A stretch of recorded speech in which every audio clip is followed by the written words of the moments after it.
Rabbi is part of a special delegation heading to Poland to help Ukrainian refugees. And I had a chance to speak with him and one of the organizers just days before they head out. And they talked about their mission and how you at home can help.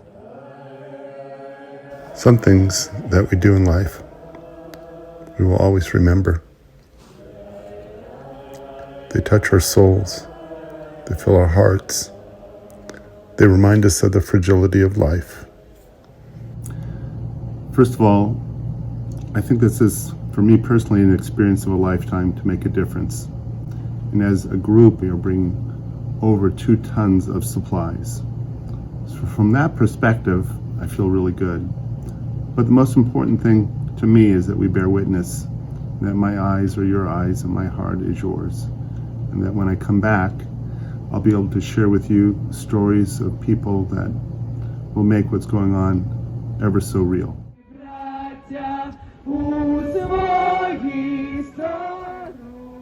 Life is so full of ambiguity. It is so important to be resilient.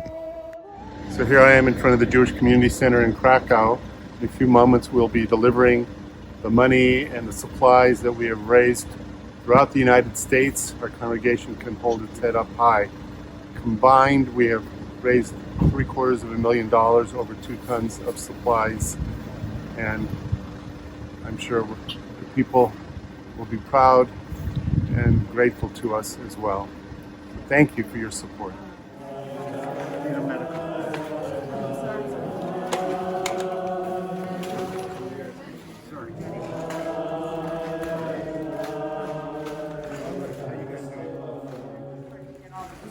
So here I'm at the JCC, and we've just presented over 2 tons worth of material from our group.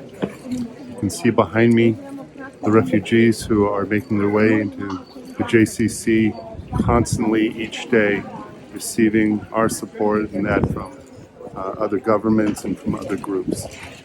Thank you, everyone, for your support and all that you have done. It's made a tremendous difference in their lives. Hi, everyone back home. So I wanted to give you a report on my first day of active events in Krakow. It's really an emotional day. It began with a tour of the Jewish section, which is amazing, but very small. A lot of the history, of course, is what was, not what is. Even so, there is the beginnings and inklings of a Jewish community here, people who didn't leave and people who are actually finding out that their roots are Jewish and are reclaiming the Jewish heritage. Following that, we made our way to the JCC, where we were privileged to receive a big thank you and lots of smiles and hugs for the supplies that we bought, over 2 tons of supplies. And then we greeted some of the refugees and we interacted with them, and we saw how the supplies were being used. People of all ages, heartwarming and heartbreaking at the same time. And then one of them actually got a job at the JCC, a wonderful lady named Nastya. Nastya has a little girl. Her husband is still in Ukraine, and she is probably, by the looks of her, maybe late 20s, early 30s. She's an incredible, brave, resilient person. And her story was so compelling. And at the end, she thanked us, and there were tears in her eyes. And the fact that we were there to help support her meant a great, great deal. She told us of her journey in finding a place to live and finding a home with the JCC. A lot of women, they won't go back because we left there our husbands. But as I know, they are from cities that are almost destroyed. So I don't know where they go because there is no place where to live. South Ukraine, western part, they're okay. But not all, but big part of north and east are destroyed like to ashes. So I don't know why they want to go back. She doesn't want to go home. She's going to make a new life in Poland. She doesn't want to tempt fate with the political turmoil, but she's still a proud Ukrainian. But that will probably be her journey. And she hopes, please God, that this war ends soon. If all Jewish people do good for non-Jewish people all around the world, and then this will only reap benefits not only for the people being helped, but we'd like to think also for, not only for humanity, the obvious, but let it also have the side effect of Ukrainians and of thinking that the Jews are helpful, and let all the Poles in the cities see how the Jews are helping others. So it was amazing. It was touching. And I don't think I'll forget this day ever.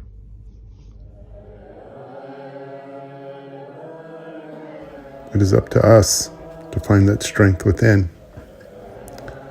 to find our ability to reach beyond ourselves, to be that light that brings hope to others in times of darkness.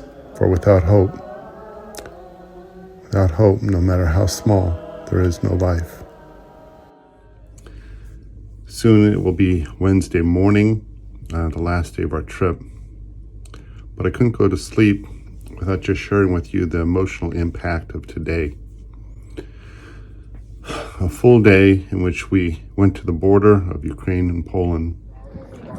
I'm outside the Ukrainian-Polish border at a refugee site in a town called Shemish, where they are a town of about 65,000 people. And some days at the early part of the war, 65,000 or more people were coming through this city. They've absorbed right now about 15,000 refugees, no refugee camp. They are opening up their homes and welcoming the people with open arms. We visited several refugee sites, places where after they cross the border, these refugee hubs are the first places that they go and they register and they learn about the places in Poland where they can receive help. Some of them find news about transport to other countries. And at one time, many of these sites would house anywhere from 400 to a few thousand people for 24 to 36 hours. It's slowed a bit now because so far about 3 million people have already passed through, but there are still literally hundreds of people in each of these sites. Everywhere you look, there are old people, young people, children. There are representations from around the world, and proudly, Israel had a huge presence of providing assistance. And I was so proud to hear the Hebrew to say shalom to our Israeli friends. But regardless of which country, the fact is that the world has come together to support Ukraine, and they're united in the resolve to make sure that Ukraine stays free and the people know that they are supported.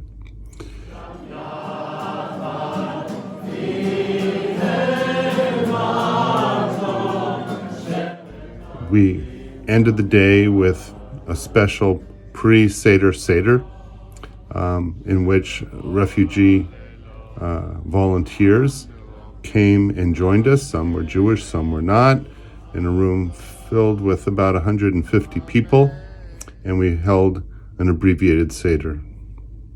When you hold that piece of matzah up and you say, Halach ma'anya, let all who are hungry come and eat, after seeing people who have fled for their lives and who desperately want food, who desperately want freedom, the Passover Seder takes on new meaning. So this is my last evening in Krakow, and it has been a whirlwind of experience and emotions that I am still processing. This morning we went to another refugee center in a shopping mall that was converted to serve hundreds, if not thousands, of people. Then we went to what was formerly a women's clothing store, which is now a preschool where children from the Ukraine play. Next door is another shop that has been converted to a place where they have their version of a Polish ulpan, teaching the new residents how to speak Polish. All sponsored through the JCC of Krakow. An amazing, amazing operation. I'm so proud of what they've accomplished. And the imprint of the Jews in terms of this crisis as leaders shows what can be done. And what was not done for our people is now being done for these people. It's ironic. Originally, I was born in Poland, in Kraków, and my family moved to the United States.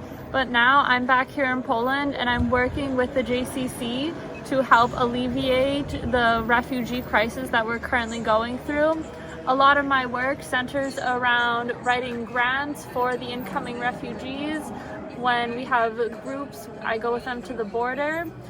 I'm also very grateful for everyone who is coming here, coming to Kraków, and they want to see the reality that is happening on the ground.